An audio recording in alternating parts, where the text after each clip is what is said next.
সমাগত গণৰাজ্য দিৱসৰ প্ৰাকক্ষণত এতিয়া দেখিবলৈ পোৱা গৈছে জিলাই জিলাই যি পেৰেডৰ আখৰা চলি আছে দুধনৈতো দেখিবলৈ পোৱা গৈছে। দুধনৈ সমজিলাৰ আৰু দুধনৈ যি স্থানীয় প্ৰশাসন আছে লগতে ৰাভা হাছং সাহিত্য সাহিত্য পৰিষদৰ উদ্যোগত যি গণৰাজ্য দিৱস অনুষ্ঠিত হ'ব তাত আৰক্ষীৰ যি পেৰেড হ'ব আৰু সেই পেৰেডৰ অনুশীলন এই মুহূৰ্তত চলি আছে দুধনৈ ৰাজহুৱা খেলপথাৰত, যিখন খেলপথাৰত গণৰাজ্য দিৱসৰ কাৰ্যসূচী ৰূপায়ণ কৰা হ'ব।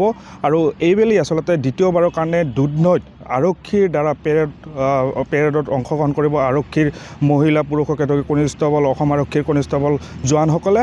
আৰু দুধনৈত সমজিলা ঘোষণা হোৱাৰ পিছৰে পৰা এয়া দ্বিতীয়বাৰৰ কাৰণে দুধনৈত আৰক্ষীৰ পেৰেডৰ ব্যৱস্থা প্ৰশাসনে কৰিছে।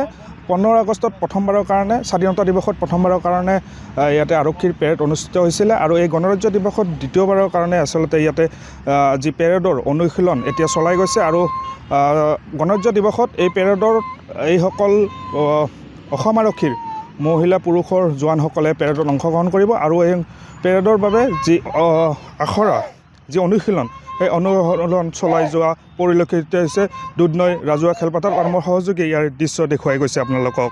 এনেধৰণে তেখেতসকলৰ পেৰেডৰ অনুশীলন এই মুহূৰ্তত দুধনৈ ৰাজহুৱা খেলপথাৰত চলি গৈছে আৰু মাজত মাত্ৰ যিহেতু কেইটামান দিনহে বাকী আছে গণৰাজ্য দিৱসলৈ আৰু তাৰ প্ৰাকক্ষণত ৰাতিপুৱাৰে পৰা বিয়লিলৈকে এই পেৰেডৰ অনুশীলনত অংশগ্ৰহণ কৰিছে অসম আৰক্ষীৰ মহিলা পুৰুষৰ যি জোৱান আছে তেখেতসকলে কনিষ্টবলসকলে আৰু আখৰা এনেধৰণে চলাই যোৱা পৰিলক্ষিত হৈছে। মোৰ সহযোগীয়ে এই দৃশ্য দেখুৱাই গৈছে আপোনালোকক। আৰু ইতিমধ্যে মই উল্লেখ কৰিছোঁ যে দুধনৈত এয়া দ্বিতীয়বাৰৰ কাৰণে আৰক্ষীৰ পেৰেড অনুষ্ঠিত হ'ব গণৰাজ্য দিৱসত।